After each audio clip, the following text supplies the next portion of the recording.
Hello' everyone, নতুন এটা ভিডিঅ'লৈ আপোনালোক সকলোকে স্বাগতম জনাইছোঁ। আৰু এই ভিডিঅ'টোত আমি গৈ আছোঁ দক্ষিণপাট সত্ৰ আৰু চামগুৰি সত্ৰলৈ বুলি গৈ আছোঁ। মোৰ লগৰ নিহা আৰু প্ৰীতি যিহেতু ৰাস বুলি আমাৰ ঘৰলৈ আহিছিলে আৰু তাৰে অকণমান ক্লিপ মই ৰাখি থৈছিলোঁ। তাহাঁতৰ লগততো ক'ত গ'লোঁ, কি কৰিলোঁ তাকে ভিডিঅ'টোত দেখাম। শেষলৈকে ভিডিঅ'টো চাই থাকিব দেই। এই ভিডিঅ'টো হৈছে ছেকেণ্ড ৰাসৰ দিনা, মানে 16 নৱেম্বৰৰ দিনাখনি। আমি আগদিনা যিহেতু ৰাস চাইছিলোঁ, তাৰ কাৰণে ইমান প্লেনিং কৰা হোৱা নাছিলে। তথাপিও মনতে ভাবি থোৱা আছিলে যাদৱৰাই শ্ৰীচৰণত সেৱাভাগ কৰাই আহিমগৈ বুলি, মানে এহেঁতকো লৈ যাম বুলি। প্ৰীতি প্ৰথমবাৰ আহিছে, নিহা বাৰু আগতে আহিছে, সেইকাৰণে সুবিধা পালোঁ। প্ৰথমতে আমি গাড়ী এখন ঠিক কৰিছিলোঁ, তেনেকৈ গ'লোঁ। তাৰপাছত কিন্তু লগৰ এজন আহিলে, তেওঁলোকৰ লগতে আমি দক্ষিণপাট সত্ৰৰ ৰাস পূজা চাবৰ কাৰণে গ'লোঁ। আৰু ইমান বেছি ভিৰ ইয়াতো, চাকি বন্তি জ্বলাবৰ কাৰণে অকণো ঠায়েই নোহোৱা হৈ গৈছে। কাৰণে বাহিৰতে এনেকৈ চাকি বন্তি লগালোঁ, সকলোৱে সেৱা কৰিলোঁ ধুনীয়াকৈ।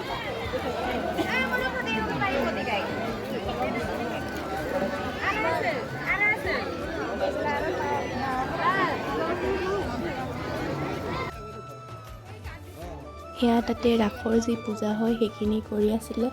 ভিডিঅ'টো অৱশ্যে মই কৰা নাছিলোঁ, প্ৰীতিয়ে মোৰ ফোনটো লৈ ভিডিঅ'খিনি ৰাখি থৈছিলে। মোৰ ইমান মন যোৱা নাছিলে, টোপনি ক্ষতিও হৈছিলে।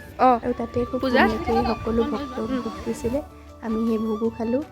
ইমান ধুনীয়াকৈ ভোগ তেওঁলোকে বনাইছে, খুব ভাল লাগিলে। খাই বৈ আজৰি হ'লোঁ, বজাৰ নকৰিলোঁ বাৰু, যিহেতু ঘৰলৈ আকৌ ঘূৰি আহোঁতেইতো বহুত তাহাঁতৰো যাব হৈছে।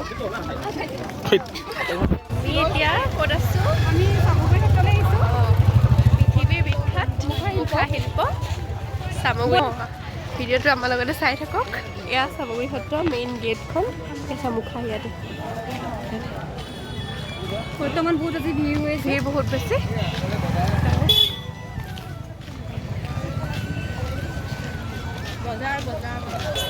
অকল বজাৰেই চাৰিওফালে। সৰহকৈ পইচা লৈ আহিব আপোনালোকে আৰু বস্তু কিনিব পাৰিব কম দামতে। দক্ষিণপাট সত্ৰৰ পৰা আপুনি আমি মুখা শিল্প চাবৰ কাৰণে সিহঁতক লৈ গ'ল। মুখা শিল্প চাই আহি আৰু সেইদিনা ৰাস নাচালোঁ, যিহেতু ৰাতিপুৱাই প্ৰীতি গ'লগৈ। আমি থাৰ্ড ডে দিনাহে ৰাস চালোঁ। নিহা আছিলে বাৰু, মা, মই, পেহী ছোৱালী, পেহা, নিহা এনেকৈ আমি গড়মূৰৰ বংশীগোপাল নাট্য মন্দিৰত ৰাস উপভোগ কৰিলোঁ। আচলতে সেইদিনা ভাবিয়ে থৈছিলোঁ যে গোটেই নিশাটো ৰাস চাম। মহাৰাস যিহেতু বহুত বছৰ মই চোৱাই নাই, সৰুতে এবাৰ চোৱা, সেইকাৰণে সেইদিনা গোটেই ৰাতি এনেকৈ ৰাস উপভোগ কৰিলোঁ। আৰু নিহাৰো খুব মন আছিলে ৰাস সম্পূৰ্ণকৈ চোৱা, সেইকাৰণে ৰাসৰ অলপ ভিডিঅ' আপোনালোকক দেখাইছোঁ, চাই থাকক ভিডিঅ'টো।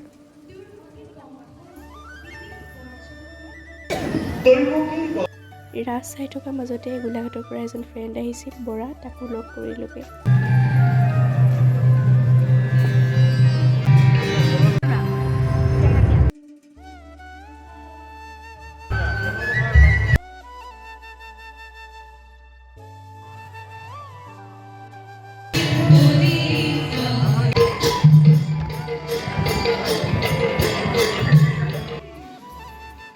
গোটেই নিশাটোৱে ৰাস চালোঁ বুলি ক'ব পাৰি। ৰাতিপুৱালৈকে ৰাস খতম হ'ল, আমি এতিয়া ঘৰ যাওঁ।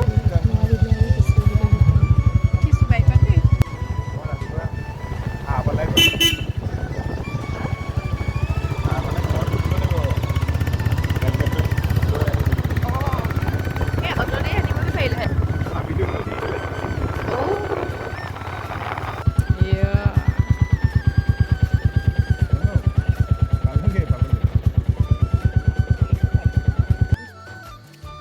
আমি ৰাস চাইছোঁহে, ৰাস চাই বহুত ভাল লাগিলে। মোৰ বহুদিনৰ মনৰ আশা এটা পূৰ্ণ হ'ল, মাজুলীত সম্পূৰ্ণ ৰাসবিলাক চাবলৈ পালোঁ। ময়ো তাইৰ লগতে চাবলৈ পালোঁ। আগতে ময়ো ভালকৈ চোৱা নাই, চাইছিলোঁ সৰুতে, পাহৰি থাকিলোঁ, সেইকাৰণে চালোঁ। এতিয়া 5টা 5:30 হ'ব হ'ল, আহি আছোঁ। অকণমান খোজকাঢ়ি দিছোঁ, আমাক দাদাই থৈ গ'লহি, কিন্তু আমি অকণমান খোজকাঢ়িছোঁ যিহেতু ৰাতিপুৱালৈ। আৰু ভিডিঅ'টো ইমানলৈকে চোৱাৰ বাবে বহুত ধন্যবাদ। মোৰ চেনেলটো ছাবস্ক্ৰাইব কৰিব, ভিডিঅ'টো শ্বেয়াৰ কৰিব, লাইক কৰিব, কমেণ্ট কৰিব। আজিলৈ আহিছোঁ, বাই।